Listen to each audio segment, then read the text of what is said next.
hamdan katsiran thayyiban mubarakan fih kama yuhibbu rabbuna wa yarda. Asyhadu an la ilaha illallah wahdahu la syarikalah wa asyhadu anna Muhammadan abduhu wa rasuluh alladzi la nabiyya ba'dah. Alhamdulillah, alhamdulillah, bersyukur kita kembali di dalam majelis ilmu. Semoga Allah istiqomahkan kita, tentunya walaupun untuk rintangan dan halangan terkadang selalu pola ada, tapi tidak memutus semangat kita untuk terus di dalam majelis ilmu. Kita akan lanjutkan bagaimana tentang obat akhlak tercela. Nabi sallallahu alaihi wasallam sabda, inna su'al khuluqi yufsidul amala kama yufsidul khalul asal. Sesungguhnya jelek akhlak itu dapat merusak amal sebagaimana cuka dapat merusak madu. Riwayat Abu As-Syaikh pada Amsal hadis, dan padanya ada rawi yang namanya Nadar bin Ma'bad Abu Khazam. Kata Ibnu Ma'in, laisa bisya'in. Kata An-Nasa'i, laisa bisikotin. Al-Uqaili menyebutnya dalam kitab An-Du'afa, dan Ibnu Hibban masukkannya dalam kitab As-Siqah. Ini bisa kita ambil saja ya, hikmahnya bagaimana rusaknya akhlak yang tercela, yang dimana berat sekali yang namanya obat kalau sudah akhlaknya tercela ya gitu. Tentunya kita bisa merasakan bagaimana ketika seseorang sudah punya akhlak tercela, kemudian kita ingin dia berubah, tidak akan terasa seperti cengek ya, langsung dimakan langsung pedas gitu ya gitu. Tapi justru lama malah gitu ya, malah sulit sekali ya gitu. Kenapa? Sudah jelek akhlaknya gitu. Walaupun ya ada akhlak bisa diubah, tetapi itu juga butuh ilmu ya. Tidak mudah pada zaman ini, apalagi ya gitu. Zaman hidup ya, bagaimana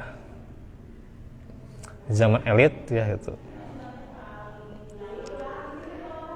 kehidupan terasa sulit ya,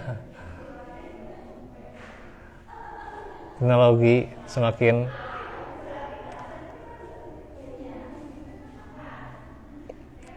berlilit ya, tapi hidup tidak boleh menjepit ya. Gitu. Ya mungkin terasa ya gitu oleh kita ya, bagaimana pada saat ini ya, bagaimana untuk merubah akhlak seseorang itu ya susah. Kalau merubah itu kan bukan kita yang berkuasa, Allah yang merubah ya gitu, Allah yang merubah ya. Tetapi tentunya juga orang itu harus senantiasa ada kemauan untuk merubah akhlak itu. Nah itu. Maka salah satunya adalah bagaimana butuhnya obat penyakit hati. Nabi juga bersabda, innal abda la yablughu bihusni khuluqihi azima darajatil akhirah wa syarafal manazili wa innahu ladaifu al ibadah wa innahu la yablughu bisuin khuluqihi asfala darajatin fi jahannam. Sungguh seorang hamba dapat mencapai karena baik akhlaknya derajat yang tinggi di akhirat dan tempat yang mulia ya, tempat tinggal yang mulia. Padahal ia lemah dalam ibadahnya. Dan sungguh seorang hamba dapat mencapai karena jelek akhlaknya derajat yang paling bawah pada neraka jahanam. Hadis riwayat Tabrani dalam Mu'jamul Kabir dari Anas radhiyallahu anhu. Cuma di sanadnya ada rawi yang namanya Al-Miqdam bin Daud bin Isa bin Talid Al-Nu'ayni, guru dari At-Tabrani itu ya. Dan dikatakan kata An-Nasai tidak sikoh ya. Allah alam. Nah, saja di sini dapat kita ambil hikmah bagaimana derajat seseorang itu akan bertambah ya, dengan sendirinya ya. Walaupun kadang misalnya dalam ubudiyahnya adalah kadang banyak kekurangan ya. Akhlak itu bisa menambal ya gitu. Ya, menambal.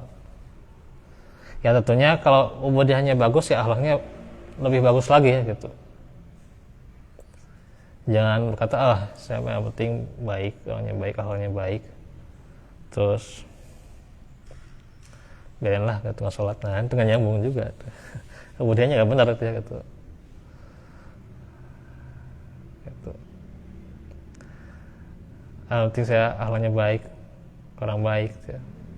Tapi ibadahnya masih kurang tuh ya, masih terkadang sulit ya untuk salat awal waktu itu ya. Itulah terkadang menjangkit di kita ya. Maka pentingnya akhlak jelek diobati adalah ketika akhlak mulia itu tertanam pada diri kita, itu akan menambal ibadah kita yang kurang ya. Nabi juga bersabda, masalul mu'minina masalun nahlati in akalat thayyiban wa in wadu'at thayyiban wa in waqa'at ala udi syajarin lam taksirhu. Perumpamaan orang-orang yang beriman itu bagaikan lebah, jika makan ia memakan yang baik, jika mengeluarkan ia pun mengeluarkan yang baik pula, dan jika ia hinggap pada ranting pepohonan maka ia tidak mematahkannya. Ini riwayat Al-Baihaqi pada Syu'abul Iman dari Abdullah bin Amr radhiyallahu anhu. Bagaimana orang beriman itu dikatakan bagaikan lebah ya. Kalau dia makan yang baik ya dia pasti kan menghasilkan yang baik ya. Dan kalau misalnya dia hingga pada ranting ya tidak mematahkannya, malah menyuburkannya. Nah, itulah bagaimana ketika seseorang berbuat baik itu akan mendapatkan buat dirinya juga, orang lain juga mendapatkan manfaatnya juga. Maka akan terasa kebaikan seorang itu ya. Kebaikan ya yang nampak kepada karakter seseorang, kebaikannya bahkan ketika kehilangannya saja sudah merasa benar-benar kehilangan, tidak ada penggantinya ya gitu. Kenapa? Kebaikan seseorang gitu. Maka kita benar-benar harus selalu menghargai kebaikan seseorang itu ya gitu. Antum kalau misalnya punya teman atau sahabat atau seorang guru itu ya, yang benar-benar antum benar-benar chemistry padanya gitu, suatu saat benar-benar kehilangan, wah masya Allah itu ya.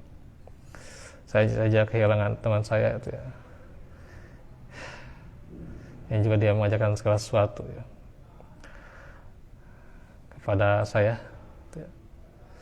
Benar-benar ya rasa kehilangan itu sangat terasa gitu. Walaupun ya Allah pasti ada error, HP-nya bisa jadi ya. Kembali lagi ya. Jadi saya juga punya teman tuh ya. rasa kehilangannya gitu ya, karena sudah mengajarkan segala sesuatu ya, benar-benar ketika kehilangannya benar-benar terasa sekali ya gitu. Maka inilah kebaikan kita itu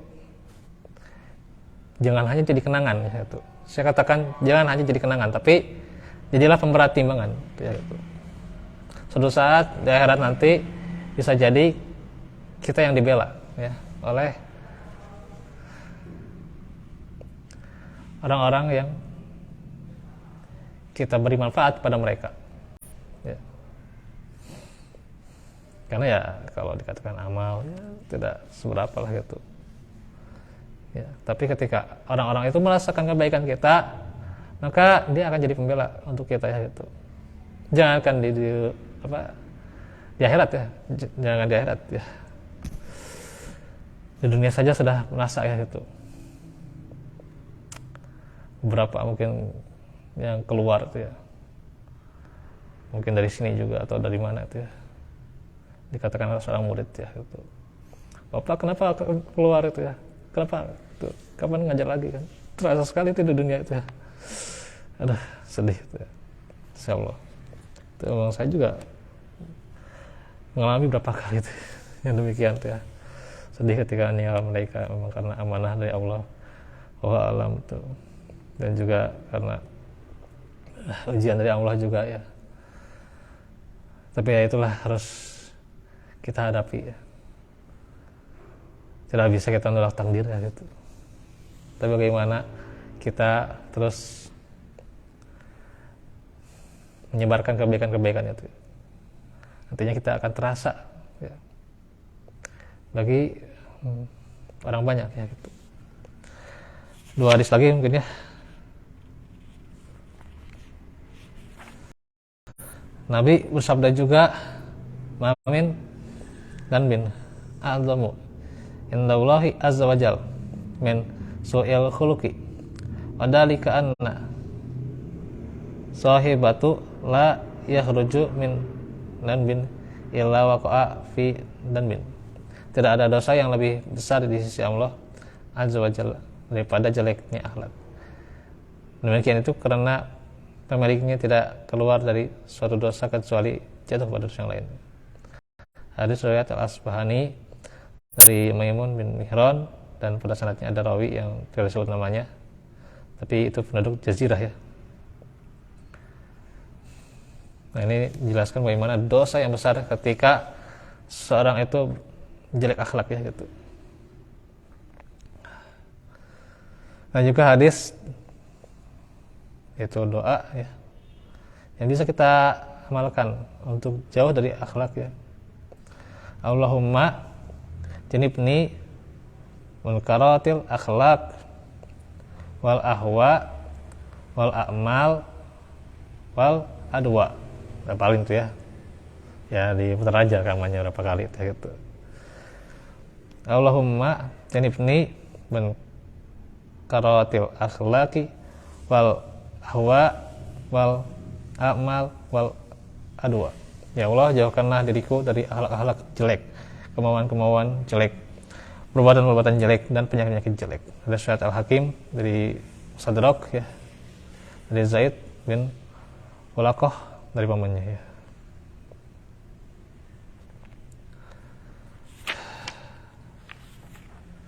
Nah itu paling untuk sementara yang bisa kita bahas ya.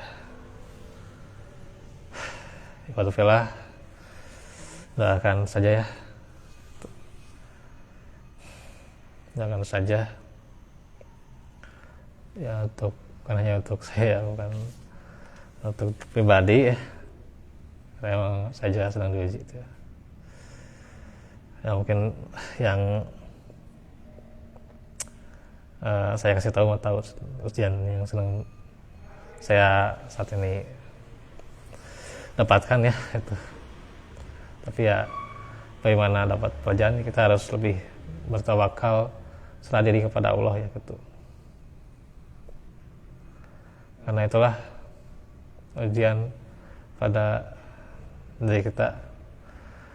Minta doanya saja, semoga Allah lapangkan untuk saya juga ya, urusan-urusan saya dan juga terus juga urusan antum semua ya gitu.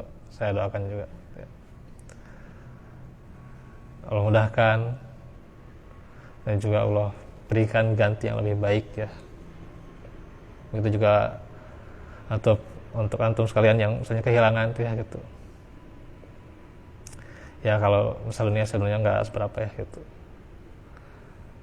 Walaupun ya tetap kebaikannya ditanam, hanya saja kebaikan itu tidak akan pernah berhenti ya. Gitu. Yang bisa jadi tentu saya bisa memberikan kebaikan kepada mereka ya dengan cara yang lain. Namun sudah tentunya juga saat ini terpaksa harus menerima bahwa tugas saya sudah beres ya. Insya Allah kalau tugas di sini tidak akan beres-beres tidak akan beres-beres di sini ya. Mudah-mudahan Allah mudahkan untuk terus memberikan wejangan kepada antum semua ya. Juga buat urusan saya juga di sini di Arisalah juga insya Allah tidak akan beres-beres kalau tugas ya. Kalau di sekolah ya bisa jadi beres ya, karena emang ujian tertentu ya, amanah tertentu, Allah alam ya. Sudah ke ini ya spoilernya ya, doakan sajalah gitu ya. Insya Allah pasti Allah berikan yang lebih baik ya, itu saja.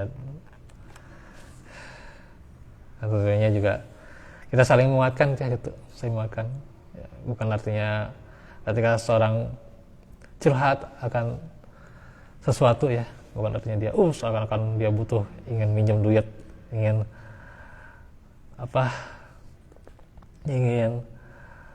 butuh kita minta uang, bukan ya gitu. Tong gitu pembahasan kita jangan kayak gitu, jangan kita anggap seperti itu. Bisa jadi ketika seseorang itu curhat, kita merasakan bahwa dia itu adalah ya teman kita, sahabat kita gitu, saudara kita ya. Kita ketika saudara kita sakit ya, seperti satu tubuh sakit saja, kita tidak bisa tidur ya. Merasakan sakit yang lebih gitu ya, terhadap apa yang diderita oleh saudara kita ya gitu. Nah itulah, maka disinilah tentunya saya tidak pernah berhenti juga untuk kita semakin tawakal pada Allah, karena memang ujian itu selalu ada ya, gitu. Dan kadang memang tidak terduga ya gitu. Maka ketika Allah kuatkan iman kita, tetap akan Allah berikan pahala yang lebih besar gitu ya. Karena tidak ada nikmat yang lebih besar dibandingkan bersabar gitu ya. Nah itu saja yang bisa disampaikan ya. Jadi sama-sama doakan saja, sering doakan ya gitu. Insya Allah besok Selasa depan kita lanjut lagi kitab Tauhid ya. Nanti untuk kajian Ramadan mulai dari mana saja ya. Laufikum wa'afu minkum Rabbana atina min ladunka rahmah wa hab lana min ladunka Rabbana atina fid dunya hasanah wa fil akhirati hasanah. Allahumma salli ala dinil ladzi huwa ismatu li dunya ya latif fiha ma'asi tilha ma'di wa satatan li fikir. Allahumma taranlim kulli syar Allahumma rahmatuka ajfatika ni la usitufat bisa nikullahu la ilaha. Rabbana atim lana nurana wa fil lana innaka rasulun wa tub alaina innaka tawwabur rahim. Rabbana fil lana wa li ikhwanina alladziina sabaquna bil iman wa la taj'al fi qulubina ghillan lil ladziina amanu rabbana innaka ra'ufur rahim. Rabbana fil lana wa kafir anna Rabbana fil lana dzunubana wa kafir anna sayyi'atina wa tawaffana ma'al abrar. Subhanakallahumma wa bihamdika astaghfiruka wa atubu ilaik. Rabbil alamin. Assalamualaikum warahmatullahi wabarakatuh.